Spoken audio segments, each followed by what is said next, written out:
do 2 Crônicas, capítulo de número 7. Um versículo bastante conhecido, mas como eu disse que Deus ele fala no individual, quero aqui ministrar uma mensagem que tem como tema 4 coisas que ninguém poderá fazer por você. 4 coisas que ninguém poderá fazer por você. Que você puder dizer isso para a pessoa que está ao seu lado, diga a ela: 4 coisas que ninguém poderá fazer por você.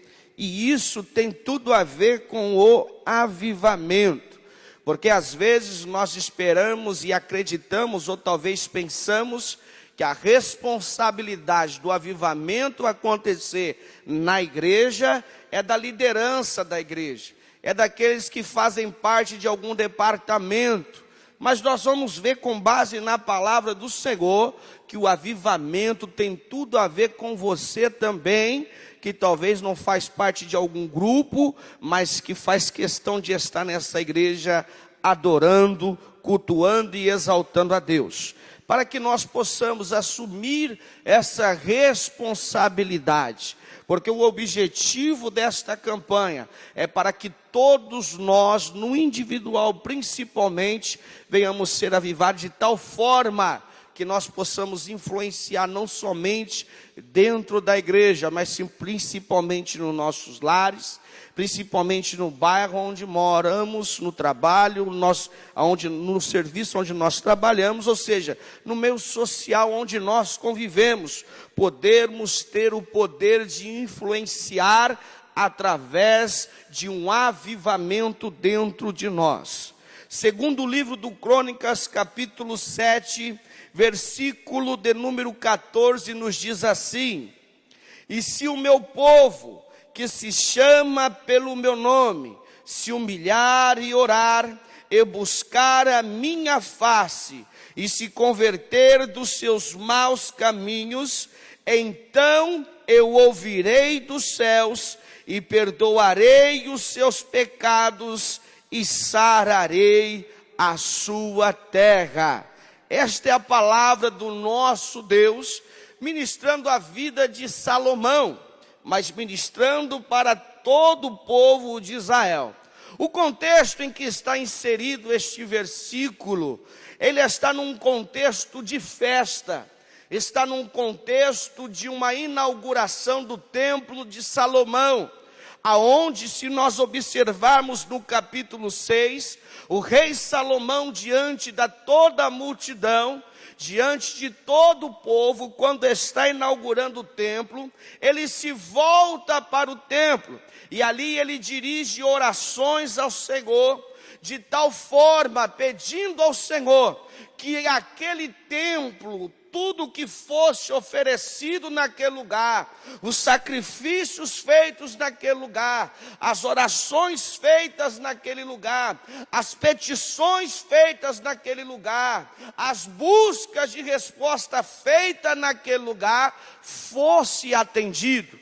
É um desejo de toda a liderança, de todo pastor, que tudo aquilo que a igreja pede ao Senhor, segundo o coração de Deus, seja respondido, seja alcançado. É um desejo nosso, que você possa orar e você possa ter a sua oração respondida, a sua petição ouvida, e ouvir a voz de Deus trazendo um retorno para você. E Salomão fez isso, se você ler cuidadosamente com o tempo, no capítulo 6, ele diz: até quando eles estiverem em cativeiro, se porventura eles estiverem enfermos, se porventura ele estiver passando escassez na sua vida, quando eles se voltarem para este lugar, o Senhor possa conceder, o Senhor possa ouvir o clamor e a sua oração. Essa foi a oração de Salomão, e tenho certeza, como já disse, que todo pastor, quando dobra o joelho no chão, ele fala: Senhor, responde a oração da tua igreja nessa noite. Que o Senhor possa responder a oração, a petição do teu povo.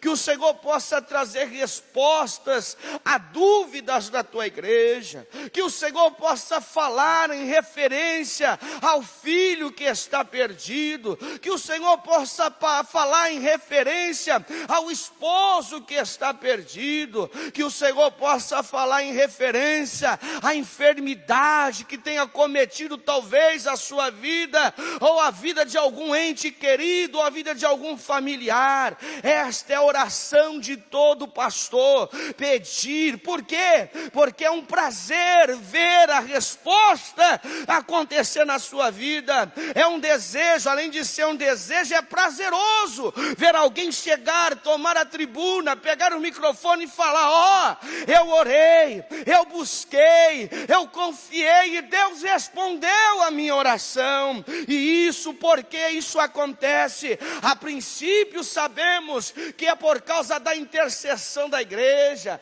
a intercessão do pastor, a busca pelas manhãs na oração, as buscas que tem através da campanha, a busca através do particular.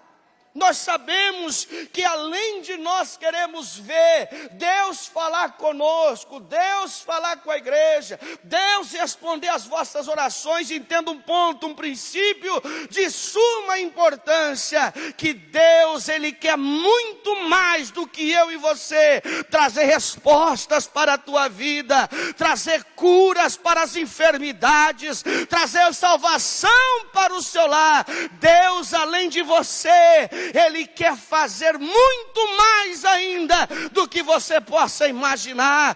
Tão somente que Ele não permite você desistir de orar, Ele não permite você desistir da campanha. Por quê? Porque Ele sabe que isso está no projeto dEle, as suas orações estão no projeto do Senhor. Essa campanha de avivamento está no coração de Deus, e se está no coração de Deus, Ele a qualquer momento Ele pode soprar o seu vento sobre a sua vida e te encher de poder, de graça, de glória, e operar grandes coisas no nosso meio, na nossa vida e através da nossa vida. Precisamos continuar crendo, porque quem faz é Ele, quem opera é Ele, quem transforma é Ele, quem cura é Ele, quem liberta é Ele. Simplesmente nós precisamos continuar buscando e confiando nesse Deus Todo-Poderoso. E Salomão, ele faz esta oração no capítulo 6. Quando chega no capítulo 7, o Senhor, Ele fala com Salomão. A partir do versículo de número 11, Deus se dirige a Salomão e começa a falar com ele. E quando chega no versículo 14, nos traz um ponto muito interessante. É um versículo bastante conhecido por todos nós, que é o versículo 14, que ministra algo de suma importância para as nossas vidas, de suma importância para o seu pessoal, para o meu pessoal.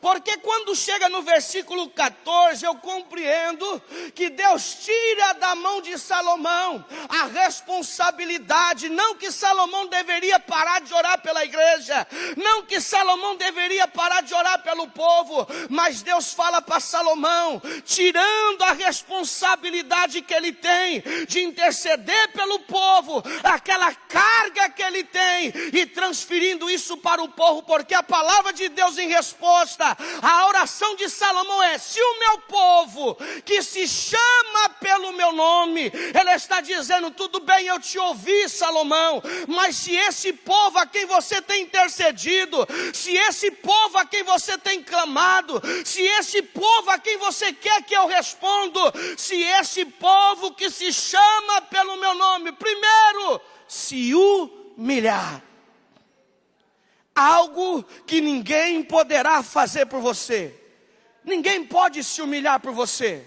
Eu posso talvez interceder pela tua vida, mas se humilhar é no individual. E quando vem a palavra humilhação, vem com uma vez para algumas pessoas, talvez como um soar de ofensa, porque a humilhação é algo que ninguém quer passar. Se humilhar é diferente de ser humilhado. Se humilhar é se quebrantar, é reconhecer a soberania de Deus, é reconhecer que Ele é e eu não sou, é reconhecer que Ele tem e eu não tenho, é reconhecer que Ele pode e eu não posso, e que todas as coisas que eu preciso, depende dEle, está na mão dEle, e se Ele quiser, Ele vai e pode fazer pela minha vida. É o primeiro passo que nós precisamos ter para alcançar um avivamento pessoal. Esse avivamento pessoal, como eu já disse a princípio, tem o poder de influenciar, porque o avivamento ele influencia. É uma chama que arde dentro do ser humano, de tal forma que as pessoas que estão à sua volta começam a sentir a presença de Deus, por causa da tua presença naquele lugar. E quando fala de se humilhar, é você chegar-se diante de Deus humilde, simples, reconhecendo as suas limitações, reconhecendo as suas falhas, reconhecendo que você sem Deus não é nada. E quando fala de se humilhar, fala de confessar, fala de se humilhar diante do Senhor, é diminuir-se, saber que as suas formações acadêmicas, que os seus estudos, as suas escolaridades, não é nada diante deste momento que nós temos com Deus. Se humilhar, se quebrantar, chorar, falar com Deus de uma forma de que Ele é e de que eu não sou. Se humilhar diante do Senhor. Às vezes nós pecamos nisso. Me envolvo nesta palavra. Por quê?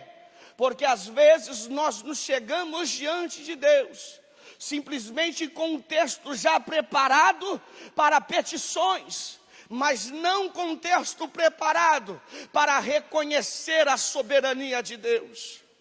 O primeiro passo a se aproximar de Deus é se humilhando.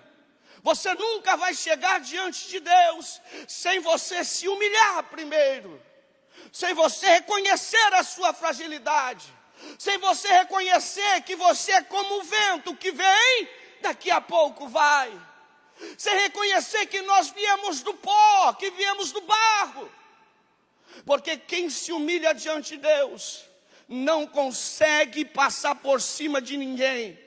Quem tem o tempo em se humilhar diante de Deus, ela não tem tempo para chegar diante de pessoas e colocar estas pessoas para baixo com palavras, com comportamentos, com gestos e com atitudes. Porque a humilhação diante de Deus nos aproxima do Senhor. E todas as vezes que nós nos aproximamos de Deus, nós conseguimos ver, como Isaías viu, o quão pecador nós somos, porque Deus é luz, e quando nós nos aproximamos da luz, quem nós vamos enxergar? Os pecados que vamos ver, as falhas que vamos ver, são as nossas. Quando nós nos aproximamos de Deus, não temos tempo de olhar para A ou para B. Se humilhar é o primeiro passo, é algo que ninguém vai poder fazer por você. Ah, Senhor, eu estou aqui para me humilhar pela vida do pastor Elisandro. Eu até usei esses tempos atrás numa ministração que eu tive, que o pastor Elisandro chegou de mim, e nós sempre conversa, né, que nós estamos um pouco grande, eu e ele. Aí ele chegou, Levi, eu contratei uma pessoa que vai fazer caminhada para mim, eu estou tranquilo, eu pago ela, ela caminha para mim. São coisas, e aí eu tirei, pastor, isso aí, porque são coisas que ninguém vai poder fazer por nós. Existe coisa em nossas vidas que ninguém vai poder fazer por nós. Imagina, né, Gerê? O pastor Elisandro contratou alguém para caminhar por ele, e ele que vai ser beneficiado? Nunca! Também tem muita risada, viu, Gerê, sobre isso. Mas é uma realidade, e se humilhar perante o Senhor, ninguém poderá fazer por nós. Eu me humilho por mim, porque eu conheço os meus pecados, eu conheço as minhas falhas ocultas, escondidas dentro de mim, os erros que eu cometo no meu particular, os pensamentos que passam sobre a minha cabeça, só eu sei, e reconhecê-lo diante do soberano, ninguém pode fazer por você, ninguém pode fazer por mim. Segundo, que ninguém pode fazer por você, orar. Mas orar, alguém pode orar por mim, mas este orar que Deus está dirigindo a Salomão, é um orar em que ninguém pode fazer, é aquele orar de confessar diante de Deus as suas falhas. Orar é aquela oração que você não pode fazer no microfone. É aquela oração que o próprio Jesus orienta, de fechar a porta do quarto e falar com Ele em oculto. É aquela oração que você não faz perante toda a igreja, se fizer no silêncio ou na sua mente. É aquela oração que ninguém pode saber dela, que ninguém pode ouvi-la. É essa oração que Deus está falando, que ninguém pode fazer por você. É a oração no seu particular. E esta oração é onde nós contamos a verdade que nós somos. Esta é a oração que nós falamos aquilo que as pessoas não sabem que está na nossa vida. Confessamos as nossas limitações, confessamos os nossos pecados, os nossos erros. Existem coisas na minha vida que eu não posso compartilhar com você, porque nem coisas que existem na sua vida você não pode compartilhar comigo. Sabe por quê? Porque nós, como seres humanos, somos tendenciosos a apontar, somos tendenciosos a julgar, somos tendenciosos a rejeitar, a se afastar. Talvez você já passou por isso um dia, compartilhar algo que você necessitava, que você talvez estava passando um momento difícil, foi compartilhar com alguém, a pessoa nunca mais nem te cumprimentou. A pessoa hoje nem olha mais para você, e olha que você compartilhou, precisando de ajuda. É esta oração que Deus está dizendo: se o meu povo que se chama pelo meu nome, se humilhar e orar, confessar, dizer aquilo que verdadeiramente está dentro de você, dizer as mágoas que está te torturando, dizer as palavras que te ofenderam, dizer sobre o irmão que talvez está criando ódio dentro de você, dizer sobre a irmã que talvez está criando ódio, porque somos seres humanos. Com facilidade nós iramos contra as pessoas. E às vezes nós temos coragem de compartilhar com A e com B, mas do joelho nós não falamos. Com facilidade eu falo de alguém que talvez me magoou, que pecou, que fez alguma coisa errada, que me ofendeu de tal forma. Compartilho com alguém falando mal. Mas eu não tenho coragem de falar no joelho, falar: Senhor, ele me prejudicou, ela me prejudicou. Eu estou triste, isso está doendo dentro de mim. Só que eu sei que isso não provém do Senhor. Me ajuda a tratar essa área na minha vida. Me ajuda a tratar isso dentro do meu coração. Nós não conseguimos compartilhar isso às vezes com Deus. Permita-me dizer, eu e minha esposa estamos caminhando aí para o 6º ano de casamento, né, meu amor? 7 anos de casamento, o homem sempre erra a data. É normal isso aí, sou mais um. Mas no início do casamento, a minha esposa está aqui, não me deixa mentir, foi difícil para nós. Foi difícil para nós. No início do nosso casamento, quando nós casamos, nos conhecemos, tinha acabado de nos conhecer, foi difícil. Ela vivia numa cultura diferente, uma criação diferente, ou de outra forma, e eu vi confronto entre o nosso relacionamento. Hoje, pela graça de Deus, nós amadurecemos e estamos cada vez nos amadurecendo, crescendo, porque nós oramos, estabelecemos o trono de Deus sobre o nosso casamento. Mas foi difícil. Quantas vezes eu pensei em ir embora? Quantas vezes eu pensei em falar, não quero mais? Vinha na minha vontade de ir embora. Eu pegava, nós morávamos no fundo da igreja, e a gente brigava feio, discussão feia, de ofensa. E eu pensava, eu não preciso disso. Vinha na minha mente, sou um rapaz jovem, tenho a minha casa, tenho a minha família que é de promissão, vou embora. Eu não preciso disso. Só que quando eu dobrava o joelho no chão, eu falava, Senhor, eu era sincero na minha oração. Senhor, minha vontade é de ir embora. Minha vontade de entrar lá, pegar minhas coisas e ir embora. Porque eu não preciso disso. Mas eu sei que isso não é o certo a fazer. Então eu oro contra a minha vontade. Eu oro pedindo que o Senhor salve o meu casamento, que o Senhor mude essa situação em que eu e minha esposa estamos vivendo, porque a vontade dele é de eu ir embora, a minha vontade é de eu ir embora, mas eu não casei para separar. Eu não casei para perder a minha vida. Como que eu vou ter cara depois de chegar diante de pessoas e falar, eu fui covarde, eu não lutei, eu não busquei ao Senhor? E a minha oração era, Senhor, eu era sincero, eu falava primeiro o que eu estava sentindo. Eu falava da mágoa que eu estava sentindo, eu falava da tristeza que eu estava sentindo, e falava da vontade que eu tinha de ir embora. Mas a minha oração terminava de que forma? Senhor, mas eu não vou. Muda essa situação. Salva o meu casamento. Estabeleça o seu trono sobre o meu lar. Eu era sincero.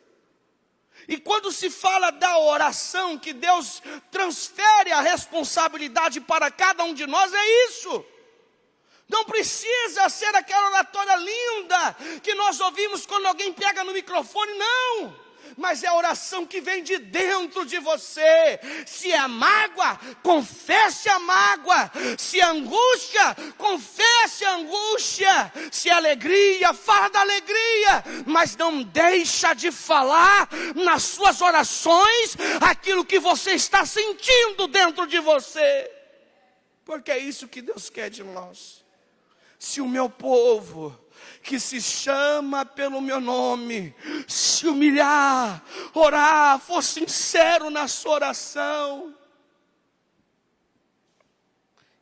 aleluia, e buscar a minha face. Esse buscar a minha face, quando Deus está dizendo para Salomão, se esse povo que está me chamando, buscar a minha face, está dizendo buscar revelações, buscar direção, buscar compreensão das situações, porque a oração de Salomão era diversas, sobre enfermidade, sobre cativeiro, sobre tristeza, sobre escassez. E quando nós estamos passando por um momento difícil assim, desesperador, o primeiro que entra em nosso coração é a ansiedade, e a preocupação que tira-nos o sono, e aquilo vai deixando nós que ficamos cegos, e às vezes acabamos tomando decisões precipitadas, fazendo coisas fora da orientação de Deus, fora da direção de Deus, e quando vê, colocamos as pernas sobre as mãos, e aí nós quebramos a cara, e às vezes, Deus, o Senhor, o que aconteceu? O Senhor não está comigo? Não é! É porque nós não buscamos orientação de Deus para as decisões da nossa vida, resposta de Deus, orientação para tomar decisões, para tomar rumo, para tomar um caminho. Somos às vezes precipitados, principalmente a nossa geração, porque a nossa geração é aquela geração rápida, que tudo tem que acontecer rápido, e nós não estamos tendo tempo para esperar, não esperamos nada para acontecer, mas quando é para nós, nós queremos rápido. Deus não respondeu, então eu vou tomar esse rumo, vou tomar essa direção. Busque a face do Senhor, busque resposta de Deus, busque revelação de Deus para a tua vida. Precisamos disso. Se o meu povo que se chama pelo meu nome se humilhar, orar, buscar a minha face, isso ninguém vai poder fazer por você. Eu posso interceder, mas você precisa falar: Senhor, revela-te a mim, fala comigo, me oriente, não deixe eu tomar decisão precipitada. Aleluia. E se converter dos seus maus caminhos. É aí que entra o passo. Todos nós somos pecadores. Todos nós temos caminhos tortuosos. Todos nós falhamos e falhamos todos os dias. Somos tentados todos os dias. Somos tendenciosos a ceder à tentação todos os dias. E quando ele fala de se converter dos maus caminhos, ele está dizendo que para ter um resultado eficaz da sua humilhação, da sua sinceridade na oração, da buscar a minha orientação, e se converter dos maus caminhos, ele está dizendo, vai ser eficaz quando haver um esforço da tua parte para não ceder mais a ela, para não se entregar mais a ela. Não existe avivamento sem arrependimento de pecado. Não existe avivamento sem abandono de pecado. Não existe avivamento sem conversão. Eu posso orar, posso interceder, posso clamar por avivamento, posso estar nos cultos da campanha do avivamento, mas se eu tiver uma vida desgarrada quando não estou na igreja, tiver uma vida despreocupada com o meu ser, com as coisas de Deus, irar a Deus, pecar contra Deus, pecar contra as pessoas, é inútil. Precisamos, você, que oramos todos os dias, que clamamos todos os dias. Talvez você pode estar pensando, essa mensagem não poderia ser para mim. Eu estou no culto todos os dias, eu estou na igreja, estou na oração de manhã, estou de dia. Tinha que ser para as pessoas que não vêm, não é para nós. Sabe por quê? Porque Deus nos ama. Se Ele está dizendo essa mensagem para nós, é o cuidado de Deus para a nossa vida. Talvez você possa não estar vivendo isso hoje, mas nós precisamos ser orientados para que isso não aconteça na nossa vida amanhã. E todos estes momentos de culto, todos estes períodos de oração, não seja algo inútil nas nossas vidas. Porque de que adianta eu ser um crente fiel ao Senhor a vida inteira e chegar no último momento da minha vida eu abandonar os caminhos do Senhor? O que Deus fala para Daniel? O último versículo do livro do Daniel. Deus diz para ele: tu, porém, vai até o fim. Deus está dizendo: não desista, persista. Não é hora de parar. Às vezes vem a vontade de retroceder, e isso tem que ser colocado na sua oração também. Senhor, eu estou com vontade de parar. Estou com vontade de abandonar. Eu estou com vontade de desistir. Isso está dentro de você. Fala isso na oração. Senhor, estou com vontade de pecar. Senhor, aquilo está me torturando, está me tentando. Eu estou quase cedendo novamente ao mesmo erro, ao mesmo pecado. Me socorre. São coisas que você não pode contar para mim. São coisas que às vezes você não pode contar nem para o seu cônjuge, por falta talvez de compreender, de entender a sua parte. Eu vi uma ministração um dia sobre isso de contar, de não poder contar, mas de uma mulher que foi corajosa, de dizer para o esposo uma certa verdade, em que o esposo, após o casamento, já não era mais a mesma pessoa, já não dava carinho, não dava atenção, não respeitava, e a mulher trabalhava no meio de outros homens. De repente entra um homem na empresa e aquele homem começa a oferecer para ela o que o esposo não oferecia dentro de casa. Era uma mulher crente, um casal crente, e aquilo começou a tentar ela. Ela começou a ser tentada naquilo. Ela começou a sentir desejos por aquele homem, mas ela sabia que era errado. Mas a sua carne estava pulsando dentro dela. Até que um dia ela virou e teve coragem de dizer para o esposo: falou, filho, me ajuda. Você não faz mais isso, não me dá carinho, não me dá atenção. Existe uma pessoa no meu serviço que está fazendo o que você deveria fazer. E eu estou sendo tentada. Eu estou com a flor da pele. Me ajuda, eu preciso da sua ajuda. Sabe que quando nós fizermos isso ao Senhor, Deus não vai virar as costas para nós. Eu já tive a oportunidade de contar aqui, mas permita eu contar rapidamente, de novo, para terminar. Eu numa certa feita, no início da minha conversão, era solteiro, a minha vida era igreja, casa e trabalho. Igreja, casa e trabalho. E tinha um amigo que morava comigo, nós dividíamos o aluguel. E esse amigo meu, ele desviou, foi para o mundo, a vida dele era trabalhar e curtir balada. Nós dois jovens, e aquilo começou a me corromper, porque a minha vida era igreja, casa e trabalho, e ele só curtia. E aquilo parecia ser muito mais prazeroso do que a vida que eu estava vivendo. E eu comecei a ser tentado. Eu já era cooperador na igreja, ficava na porta da igreja. E aquilo começou a moer dentro de mim de tal forma que eu comecei a ter desejo de ir para a balada com ele. Comecei a ter desejo de pegar e sair fora. Comecei já a perder o prazer de orar. Chegava na igreja para orar, não conseguia orar. Eu dobrava o joelho, eu dormia de joelhos. Só escutava quando o pastor dizia amém. Aí eu levantava e disfarçava. E aí o culto correndo, como eu tenho um jeito pessoal meu de adorar o Senhor, dar um glória a Deus alto, eu pensava, eu tenho que dar glória a Deus alto, para todo mundo ouvir e achar que eu estou bem, porque se eu não dar glória a Deus, o povo vai falar, está acontecendo alguma coisa errada com o Levi. Eu pensava isso dentro de mim, mas só que aquele glória a Deus, um sepulcro caiado, porque o desejo de ficar na igreja já não tinha mais. Comecei a ter não ver a hora de acabar o culto. Eu falei, meu Deus, esse culto não vai acabar. Não tem hora de acabar esse culto. O que é isso? Doido para ir embora. E aquilo foi um processo que foi ficando pior ainda. Que eu comecei a ter nojo de ver o pastor pregar. Escute, estou sendo sincero. Pastor pregar, eu ficava com nojo. Aquilo remoía dentro de mim. Falei, meu Deus, esse homem não vai acabar de pregar. Eu já era cooperador. Ficava na porta, tinha oportunidade, até pregava na igreja. E aquilo começou a remoer dentro de mim.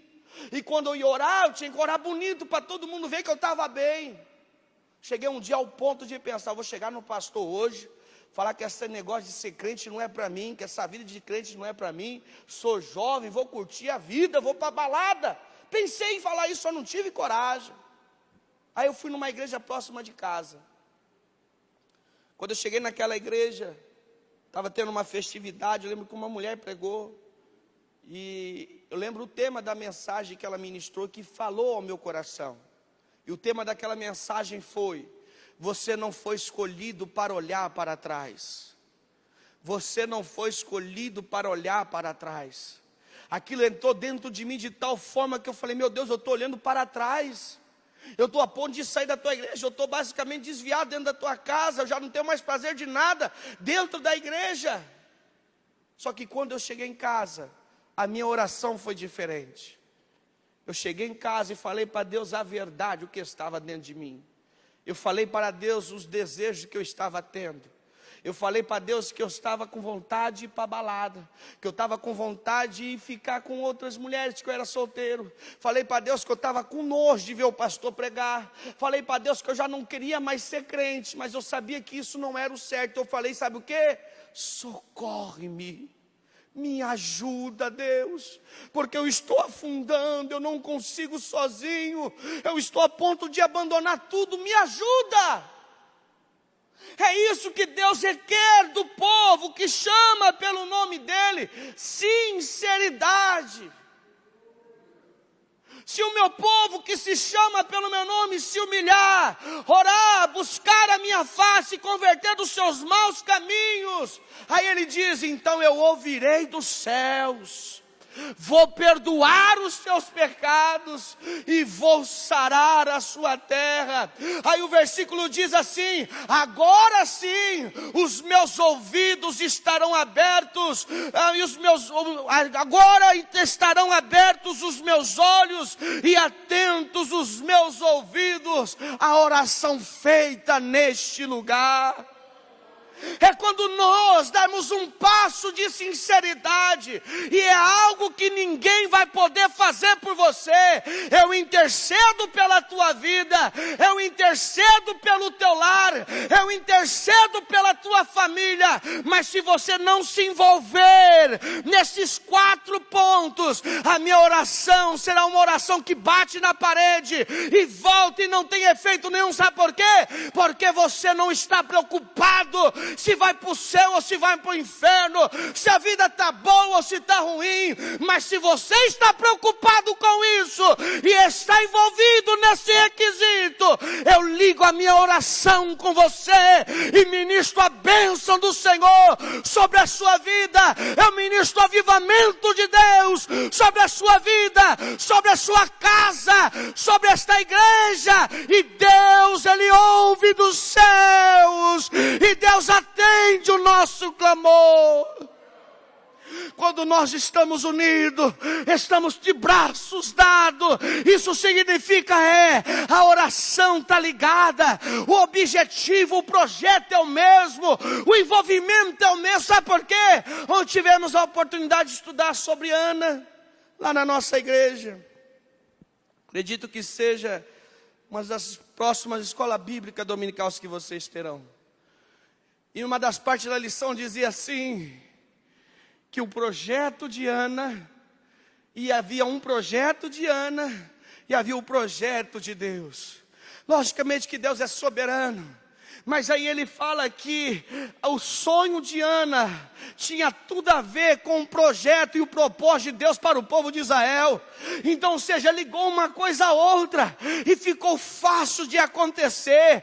Quando nós temos um projeto e esse projeto tem tudo a ver com o propósito de Deus, Ele liga conosco e manifesta as tuas bênçãos, o teu poder, a tua glória sobre nós. E há um projeto de Deus para o avivamento sobre nossas vidas.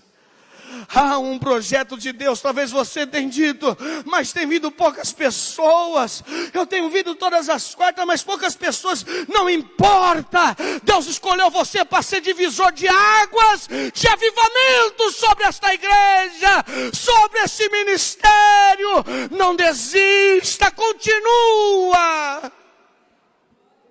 Aleluia. Deus seja louvado, Deus seja louvado. Permaneçamos firmes, continuamos nesses 4 requisitos que ninguém pode fazer por nós. Se humilhe, ninguém vai poder fazer. Ore, seja sincero na oração, ninguém vai poder fazer.